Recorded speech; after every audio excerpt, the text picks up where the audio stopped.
saying I've wanted to kill my mother since I was 8 years old, and I'm not proud of that. It started with surrogates at a non-human level. Physical objects, my possessions, other people's, destruction of things that are cared about, and then destruction of things that are living on a lower level, small animals, insects, animals, and then finally people.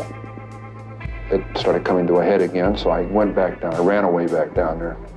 And then a month later, I'm up living with my grandparents in the mountains, and 10 months later, I murdered them. It made it worse to be on top of a mountain. I was literally on top of a mountain when it happened. And I sensed everybody in the world just stopping what they were doing, turning around, saw what I did, and are coming to get me. And I knew I was paranoid at that moment. I knew anybody that came up there and gave me a funny look or a fishy eye or quizzical look, I'd have blown their brains out thinking they were coming to get me. And if it had been in a city, I would have been a mass murderer at age 15. I would have killed until they gunned me down. I wouldn't have been able to reason my way out of it. I was scared to death, and I was violent. I felt my back hit that wall. I was the rabbit that always ran, that always backed away, always burned his bridges. Suddenly there weren't any more, and my back hit that wall, and I came out screaming and kicking and shooting.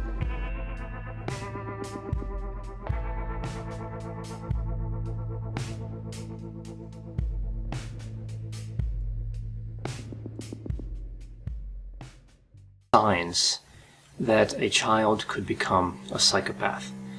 I've actually been asked this question a number of times in a number of ways. Another version here is, what are the signs that a child has already become a psychopath? And instead of the word psychopath, I've also received this question with the term antisocial personality disorder. The first one is bedwetting. And I'm going to group a few different elements together here. So bedwetting, I also have seen children who urinate on furniture and urinate on other children. And I think these are really kind of two separate issues. Bedwetting, I think, is usually a sign of trauma, or at least it's often a sign of trauma, and that may be how it connects to psychopathy in the future. But urinating on furniture or in places they shouldn't urinate, or certainly urinating on other people and other children, that's more a sign of domination. The literature isn't really clear on this. Some theorists think it's domination, others just think it's aggression. But either way, it's a poor prognostic indicator. So moving to number 2, this would be arson. And this is really not only arson, but a fascination with fire and destruction. I've seen this take many forms, but usually with children that are really young, you'll see getting into matches or looking at flames or candles and being fascinated with that. And then it'll develop into having a desire to set small fires, and then sometimes it leads to, again, arson. So it usually doesn't start with no interest and move right to arson. That would be a fairly unusual presentation. Usually it's a fascination that develops over time. And the flames, the looking at flames, looking at videos of flames or fires, really captures the attention of the child. That's one of the things I've noticed.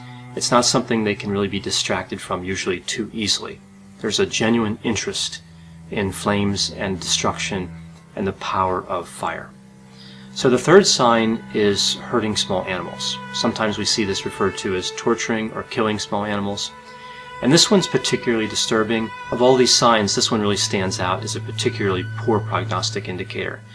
So again, with this one, just like we see with a lot of these signs, it doesn't necessarily start out by hurting small animals. So somebody just doesn't go from nothing to getting a household pet and torturing them. Usually we see this starts with an interest in hurting animals, and one way this is expressed is on stuffed animals. So I've talked to a number of counselors in my career who treat children with conduct disorder and kind of specialize in the area of real behavioral problems like the callous unemotional traits. And many of them keep stuffed animals in the office. And they might have like a teddy bear or some other stuffed animal, and they want to see what the children will do in therapy with the animal. And sometimes it's really disturbing, even though it's a stuffed animal, not a real animal. I've had clinicians tell me stories of how children ripped off all the limbs of a teddy bear or stuffed animal, put the stuffed animal in the door and slammed the door on the stuffed animal's head, flushed the stuffed animal down the toilet, or attempted to, and even tried to set a stuffed animal on fire. So fortunately, I've never heard of an instance where they were successful at setting the fire, but that's fairly disturbing. If somebody's going to do that to a stuffed animal, again, that's a bad sign that they may try to do it to an actual animal.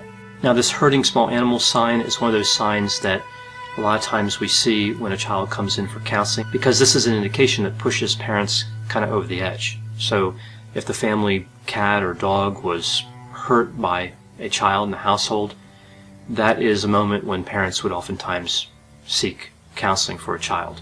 So unfortunately, this becomes kind of the entry point, right? So the child hurts a small animal and then they come into therapy.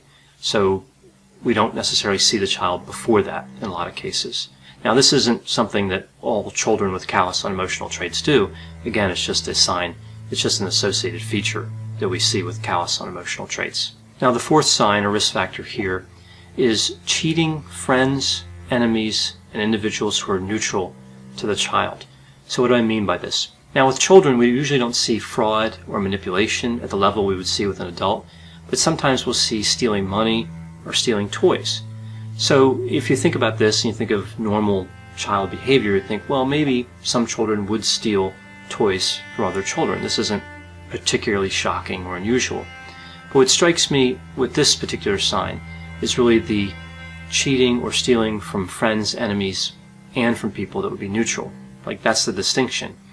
Usually children will at some point steal toys. That's not, again, super unusual, but not from friends, not from people who already share their toys with them. So that's the line that's being crossed here. If a child views another child as an enemy and they take something from them, that's one thing. It's not pro-social, but that's one thing.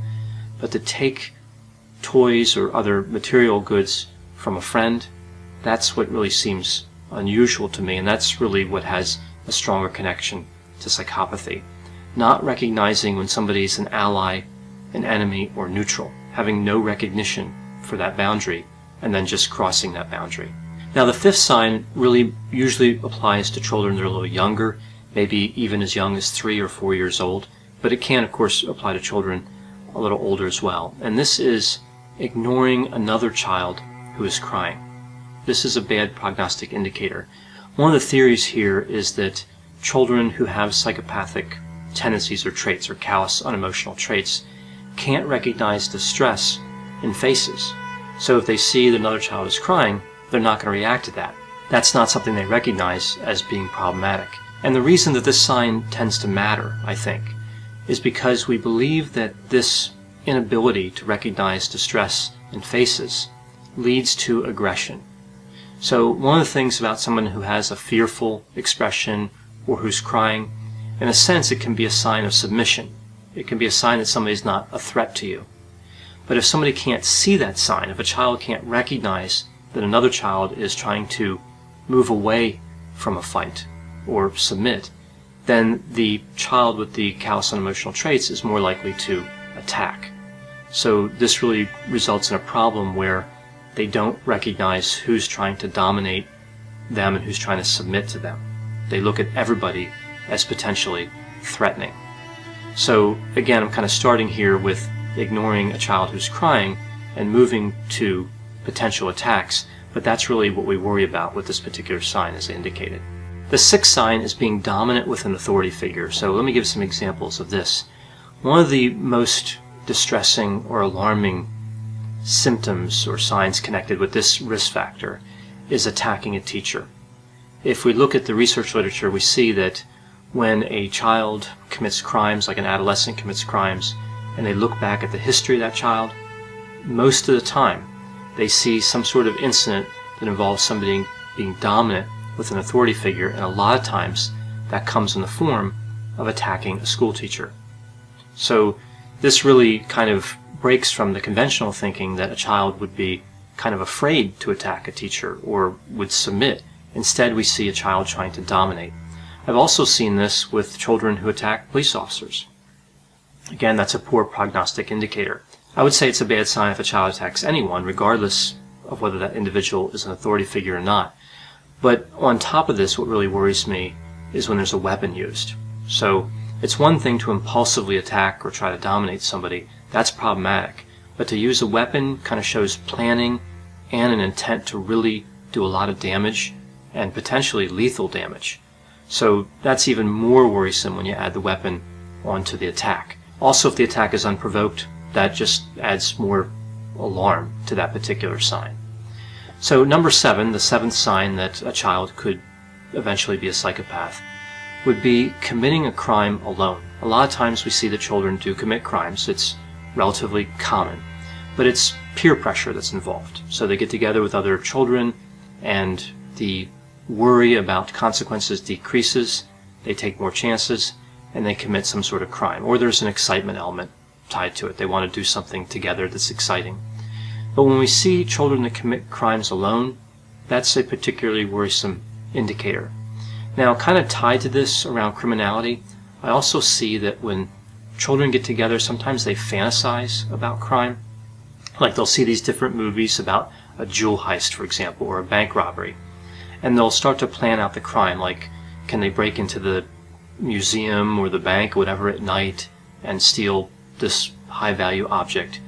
But if an individual has the limited prosocial emotions, the callous unemotional traits, they're more likely to introduce the idea of harming somebody into those crime fantasies. So if children are talking about a bank robbery kind of hypothetically, again, not seriously planning a bank robbery, but just talking about how they would get away with it, and a child introduces the idea of just knocking the guard out or something like that, that's really jumping to another level of harm, and it's a poor prognostic indicator. So the 8th sign here is a desire to see disturbing images or scenes, and this really connects to the lack of empathy.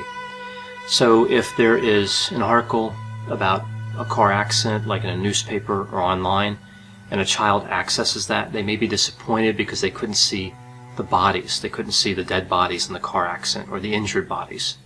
So again, most people may look at the picture, they may want to see how bad the car accident was, but this is really a desire to see that people were hurt. And you could look at this from another angle too. Sometimes with children who have callous unemotional traits, they really mention this idea that they want to see somebody die. They want to actually see a human being pass away. This is something I've heard dozens of times. And it's no less distressing the 20th or 30th time you hear it as it was the first time you hear it.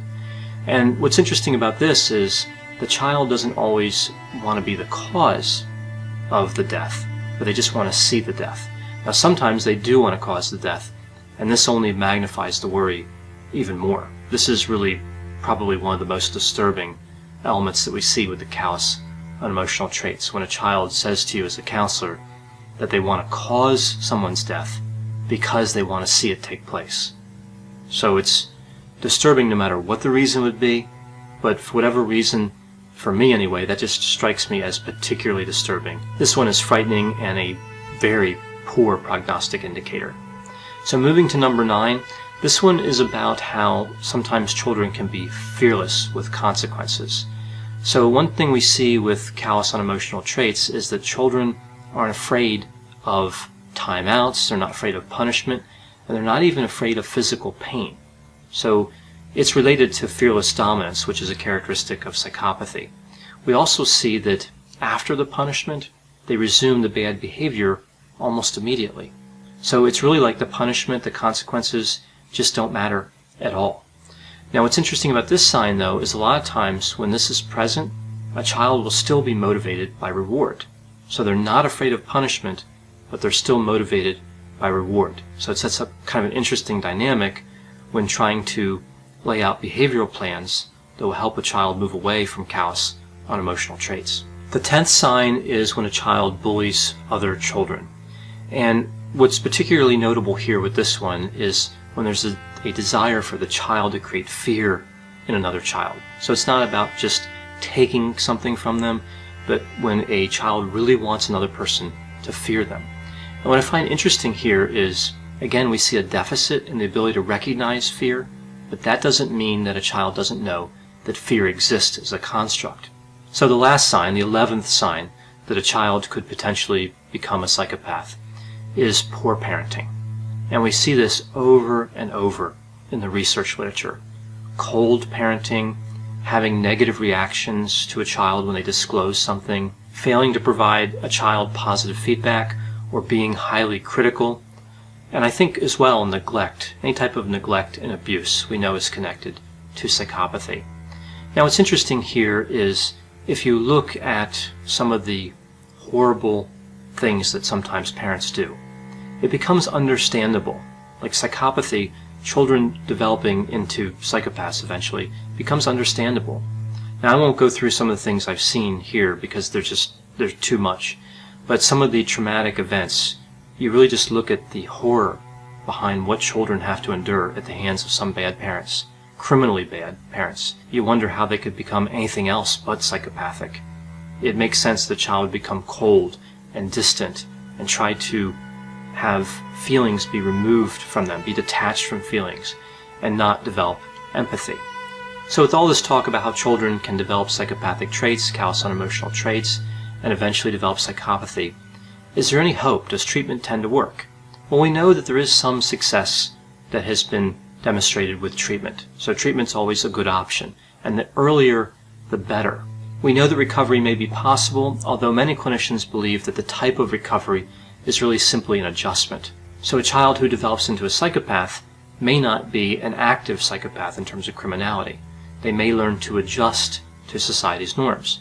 They may still have a lot of the characteristics like low empathy, but they learn that they can get more of what they want by following the law as opposed to breaking the law. So this is kind of a grim view of recovery from psychopathy and a grim view of how a child could develop into a psychopath. But a lot of clinicians believe this. A lot of clinicians believe that the psychopathy really can't be eradicated. Somebody can just adjust to that type of personality. But either way, we know that the bottom line is success in terms of society. We may not be able to eliminate psychopathy always, but we can still help children to develop into productive citizens as they move into adulthood.